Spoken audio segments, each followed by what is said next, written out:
Isaías 53. ¿Quién ha creído a nuestro mensaje? ¿Y a quién se le ha revelado el poder del Señor? Creció en su presencia como vástago tierno, como raíz de tierra seca. No había en él belleza ni majestad alguna. Su aspecto no era atractivo y nada en su apariencia lo hacía deseable. Despreciado y rechazado por los hombres, varón de dolores, hecho para el sufrimiento. Todos evitaban mirarlo, fue despreciado y no lo estimamos. Ciertamente Él cargó con nuestras enfermedades y soportó nuestros dolores, pero nosotros lo consideramos herido, golpeado por Dios y humillado. Él fue traspasado por nuestras rebeliones y molido por nuestras iniquidades. Sobre Él recayó el castigo, precio de nuestra paz, y gracias a sus heridas fuimos sanados. Todos andábamos perdidos como ovejas. Cada uno seguía su propio camino, pero el Señor hizo recaer sobre él la iniquidad de todos nosotros. Maltratado y humillado, ni siquiera abrió su boca. Como cordero fue llevado al matadero.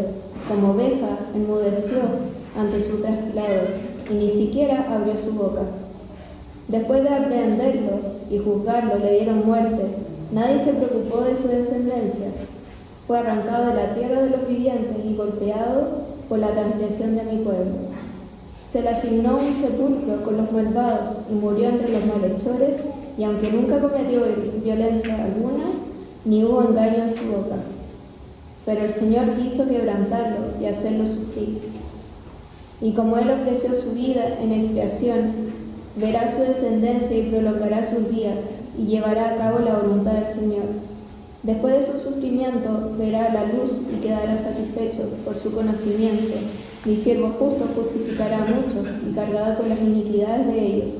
Por lo tanto, le daré un puesto entre los grandes y repartirá el botín con los fuertes, porque derramó su vida hasta la muerte y fue contado entre los transgresores. Cargó con el pecado de muchos e intercedió por los pecadores. Hermanos, esto es palabra de Dios. Hola, queridos hermanos. Buen día. Bueno, me imagino que alguna vez quizás han tenido la oportunidad de leer alguna historia del Antiguo Testamento. Hay algunas bien famosas. Y hay algo que llama particularmente la atención al leerlo. Y es cómo en reiteradas ocasiones Dios libera al pueblo de Israel de la destrucción.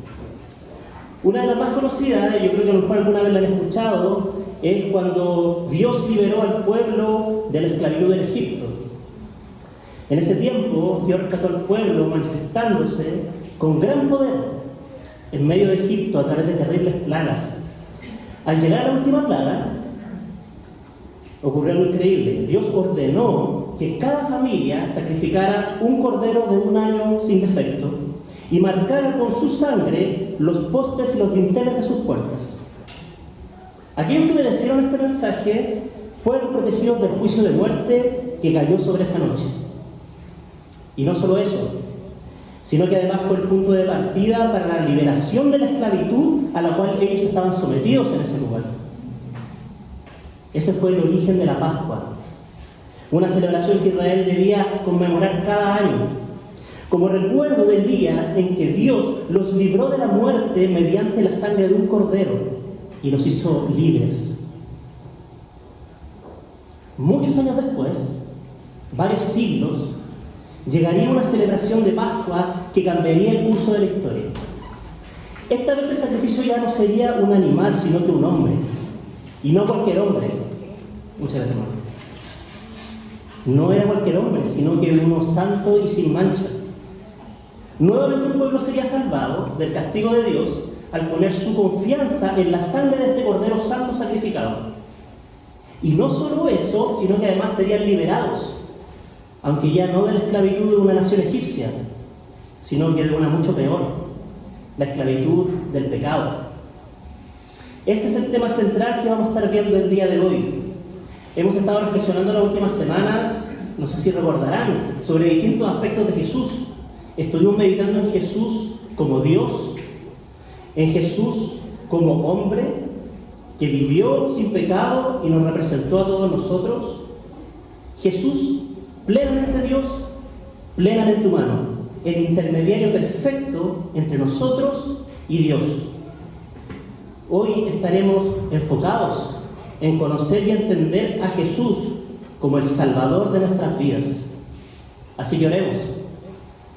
Padre Santo, ayúdanos a poder concentrarnos en el mensaje que tú has preparado para nosotros el día de hoy. Señor, confiamos que tú nos hablas cuando nosotros venimos a este lugar a escuchar tu palabra. Te pedimos que abra nuestros ojos, nuestros oídos, para que podamos ver y escuchar aquello que se requiere solamente a través del discernimiento espiritual. Ayúdanos, Señor, queremos entender, queremos comprender tu salvación, queremos comprender lo que tú nos quieres decir el día de hoy. Te lo pedimos, Padre, de ti únicamente dependemos. En Jesús, amén. Hablar de la salvación de Cristo puede sonar un tanto simple, es algo básico que la mayoría ya ha escuchado alguna vez, lo cantamos en nuestras canciones, lo repetimos en nuestras liturgias. Hoy día mismo tuvimos liturgia donde hablamos sobre nuestra fe. Pareciera algo de lo cual ya no hay mucho más que decir. Sin embargo, me gustaría plantear una pregunta el día de hoy. ¿Realmente comprendemos la dimensión de lo que significa conocer a Cristo como nuestro Salvador? Es algo tan importante que no podemos simplemente darlo por entendido y archivado, sino que es necesario y crucial que cada uno de nosotros acá pueda detenerse por un momento y meditar acerca de la persona de Jesús como Salvador. Más aún sabiendo que el mismo Señor advirtió que en aquel día final muchos llegarán delante de su presencia y le dirán: Señor, Señor, ¿no profetizamos en tu nombre y en tu nombre expulsamos demonios e hicimos muchos milagros? Y mira lo que responde Jesús: jamás los conocí, aléjense de mí, hacedores de maldad. Jamás los conocí. Si hay algo que esto nos enseña, es que cuando estemos ahí delante del Señor, muchos habrán entendido mal quién era Jesús y qué significaba conocerlo. Muchos se darán cuenta demasiado tarde que la salvación no se obtenía por ir a la iglesia todos los domingos. Otros se darán cuenta demasiado tarde que la salvación no se recibía por servir en un ministerio constantemente por muchos años. Tristemente, muchos se darán cuenta demasiado tarde que predicar en un púlpito y dedicar tu vida a enseñar a otros teología no te garantizaba en lo más mínimo la vida eterna. El texto que leímos recién, del profeta Isaías, está situado en uno de los momentos más difíciles del pueblo de Israel, en toda su historia, el exilio. Isaías escribe estas palabras en un momento en que se veía algo que anhelaba desesperadamente el pueblo, era salvación. Hasta este punto, Isaías ya lleva algunos capítulos mencionando la figura de un siervo. El profeta menciona que es un escogido de Dios, en quien habita su Santo Espíritu, un siervo que traería justicia a las naciones y que traería contentamiento al alma de Dios. Es de este siervo que ahora continúa hablando en el capítulo 53, el que acabamos de leer. No sabemos el grado de conciencia en realidad que tenía el autor sobre las palabras que estaba emitiendo, pero lo que sí podemos llegar a comprender al día de hoy, a la luz del Evangelio, es que la venida de Cristo a este mundo fue el cumplimiento de lo que relata esta profecía. El texto pone por un lado al siervo de Dios y por otro lado al pueblo, y va detallando cómo el siervo recibe lo que era perteneciente al pueblo. Miremos nuevamente el versículo 5. Él fue traspasado por nuestras rebeliones y molido por nuestras iniquidades. Sobre él recayó el castigo, precio de nuestra paz, y gracias a sus heridas fuimos sanados. Lo que vemos aquí es una transferencia entre nosotros hacia el siervo de Dios. El autor a lo largo del capítulo habla de enfermedades, dolores y rebeliones. Pareciera querer agrupar todas las consecuencias que ha dejado el pecado en nuestras vidas y ponerlas sobre este siervo, habituado al sufrimiento. Qué gran sorpresa sería que 100 años después el mismo Hijo de Dios se hiciera siervo voluntariamente y cumpliera con esta profecía. ¿Alguna vez se han preguntado por qué nos salvó de esta manera tan particular? ¿Por qué tenía que pasar Jesús por todo lo que pasó? Si Dios es todopoderoso, ¿por qué simplemente no destruyó al diablo, nos perdonó los pecados y nos llevó al cielo? Esa es la primera pregunta que trataremos de responder hoy. ¿Por qué tenía que ser de esta manera? Bueno, partamos por considerar que todo lo que Dios hace nos dice mucho acerca de cómo es Él. Hay muchas cosas que Dios no hace porque simplemente no refleja de manera exacta su verdadero carácter. Imaginen, ahora, vayámonos al mundo de la imaginación, que están como espectadores en un tribunal. Se está juzgando a un criminal por un asesinato. Las pruebas son contundentes, los testigos son muchos, y todos confirman que esa persona cometió el delito. Además, el propio criminal reconoce su culpa y pide clemencia, que le perdone su falta. Asegura entre lágrimas que no volverá a cometer asesinato nunca más. El juez mira a este acusado y se llena de compasión al verlo tan arrepentido. Así que se acerca a él, lo abraza y le dice: te perdono tu delito, vete a casa, eres libre. Sin duda muchos aquí podríamos decir que ese juez fue realmente muy misericordioso con este criminal, porque no le dio el castigo que este criminal sí se merecía. Tuvo compasión de él. Y por supuesto, al ser juez, tiene la autoridad para dejarlo libre. Pero les pregunto, ¿podríamos decir que ese juez fue justo? ¿Fue justo que ese criminal no pagara por su delito? ¿Misericordia o injusticia? Definitivamente ese juez no fue justo. Es por eso que esta ilustración no puede reflejar lo que Dios hizo con nosotros. Porque hay algo que destacan continuamente en las Escrituras, y es que Dios es justo y perfectamente justo. Entonces, ¿cómo puede convivir la justicia de Dios y su misericordia? La misericordia y la justicia no son en su naturaleza opuestas. ¿No es acaso la misericordia hacia el culpable un acto de injusticia? Porque si Dios es siempre justo, pero una vez hace una excepción y no castiga al pecador por su pecado, entonces no es perfectamente justo. Pero su palabra nos enseña que Él sí lo es. Y si nosotros hemos pecado, aunque sea una vez, merecemos recibir el terrible castigo de Dios por nuestra rebeldía y por su santidad. Entonces el dilema aquí es: ¿cómo puede Dios salvarnos de nuestro justo castigo sin llegar a ser injusto? Solo existe una manera en que Dios pudiera demostrar su misericordia por nosotros y a la vez su justicia. Solo una forma de ser el juez y a la vez el abogado. Esa manera es a través de un sustituto. A través de un siervo perfectamente justo que estuviera dispuesto a recibir el castigo de Dios por el pecado en lugar nuestro. Querida Iglesia, todos nosotros somos culpables de pecado y por tanto merecedores del castigo eterno de Dios. Este castigo es la fiel ejecución de su justicia santa, también llamada la ira de Dios. La ira santa de Dios, que ha sido preparada para todos aquellos que han pecado contra Él, para todos aquellos que se han rebelado ante el Creador. Esa es una mala noticia para todos los seres humanos porque nadie está libre de pecado.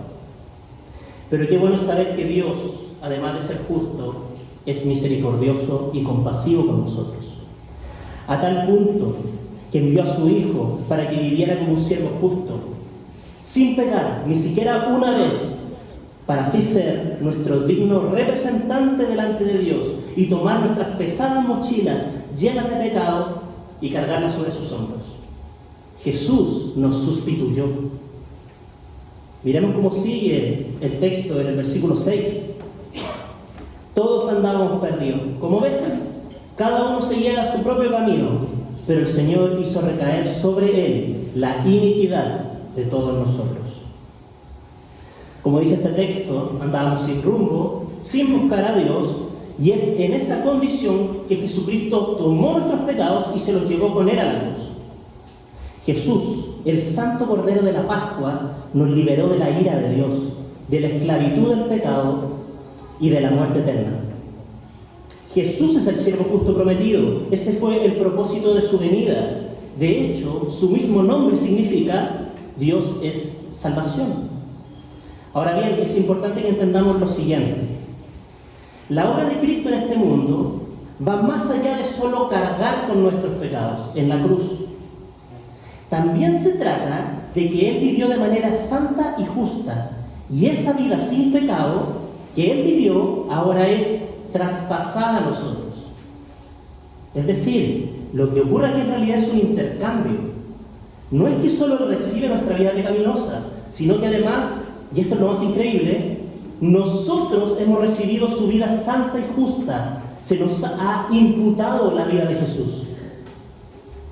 El Hijo de Dios fue a la cruz cargando con nuestras propias vidas llenas de pecado, y ahora nosotros vamos hacia nuestras propias tumbas llevando en nosotros la vida justa que vivió Jesús, a pesar de no haberla vivido. Piénsenlo de la siguiente manera. Cuando nos mira Dios, Él ve la justicia de su Hijo amado. Él ve a Jesús ahí. Y cuando mira a Jesús ahí en la cruz, Él ve todos nuestros pecados, pasados y futuros, siendo castigados. Eso es algo increíble. Nos hizo participantes de su muerte. Y así como hemos participado de su muerte, puesto que se nos ha entregado su vida, se nos ha imputado la vida de Jesús, también seremos participantes de su resurrección. Así se responde a esta primera pregunta. La sustitución de Jesús por nosotros fue la manera en que Dios mostró su justicia y su misericordia al salvarnos. Sin embargo, para realizar un intercambio así, es necesario que exista un medio, un canal. Esto nos lleva a la segunda pregunta. ¿Cómo puedo recibir la salvación de Jesús? Sabemos, según las propias palabras de Jesús que leímos al inicio del sermón, que no todos llegarán a ser salvos. Esto nos muestra que claramente Dios estableció un medio para recibir este valioso regalo. El apóstol Pablo, en la carta a los Romanos, aborda este tema y explica cómo se puede llegar a recibir el perdón de Dios. ¿Cómo se puede hacer efectivo este intercambio del que hemos estado hablando? Miren lo que dice en el capítulo 3, versículos 25 y 26. Dios lo ofreció, refiriéndose a Cristo, como un sacrificio para obtener el perdón de pecados, el cual se recibe por la fe en su sangre. Así demostró su justicia, porque a causa de su paciencia había pasado por alto los pecados pasados. Lo hizo para demostrar en el tiempo presente su justicia. De este modo, Dios es justo y a la vez el que justifica a los que tienen fe en Jesús. El medio que concedió el Señor, o incluso podríamos llamarle la herramienta para efectuar este intercambio del que hemos estado hablando, se llama fe. Lo que se resalta en este texto es que Dios ha abierto una puerta al perdón de nuestros pecados a través de la fe en Jesús. Aunque sigamos pecando, aunque sigamos cayendo todos los días, esos pecados ya fueron transferidos a Jesús y pagados en la cruz por Él. Esta fe es un regalo de Dios para sus escogidos, la cual será pulida durante toda nuestra vida. ¿Cómo será pulida? Bueno, a través de pruebas, a través de sufrimiento. Así se va purificando la fe que Él nos ha dado. Hermanos, hablar de fe a veces puede ser, especialmente en nuestro contexto de iglesia, algo un tanto abstracto. Pero ¿entendemos cómo se expresa esa fe en nuestras vidas?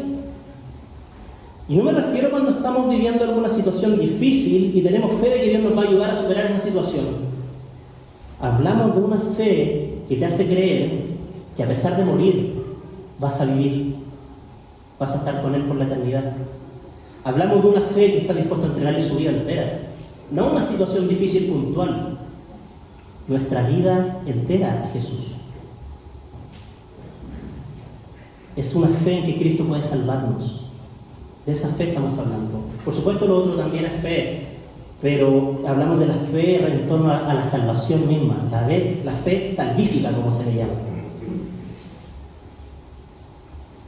La fe es algo que se vive todos los días. Volviendo a la pregunta, ¿cómo puedo recibir la salvación de Jesús? Bueno, tenemos que poner la fe en Jesús y en su obra. Es el medio para recibir la salvación. Y esta fe en nuestra salvación causa una respuesta en nosotros.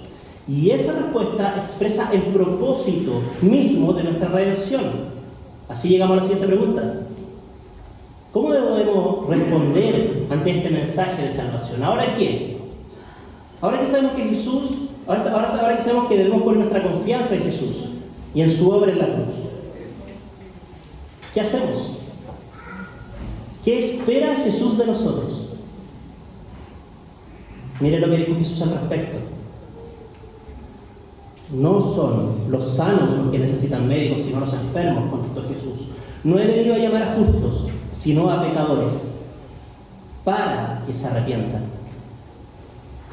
Fíjense que al final del texto Jesús dice cuál es el propósito de venir por los pecadores, para que se arrepientan. Lo que espera Jesús de nosotros, al poner nuestra fe en Él, son corazones arrepentidos de sus pecados. Esto es vivir la verdadera conversión. Y así como la fe es mucho más que una oración especial, el arrepentimiento es mucho más que decir perdón. La palabra griega de la palabra arrepentimiento es metanoia y significa cambio de mente. Si miramos el significado literal de arrepentimiento, es pensar de forma diferente después de un suceso. Es un cambio de dirección. Eso es mucho más que pedir perdón. El arrepentimiento es un cambio interno y profundo. Es dolerse por pecar y buscar todos los medios para no volver a caer. Es tener la voluntad de querer obedecer a Dios, de querer vivir la vida justa de Jesús.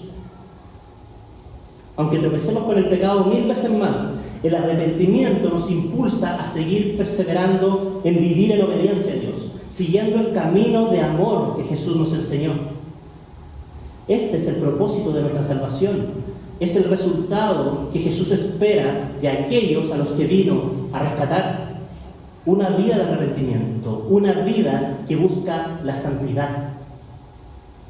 La salvación de Jesús no es solamente que vamos a ir al cielo, es también poder transformador, es libertad para abandonar y luchar contra todo lo que desagrada a Dios.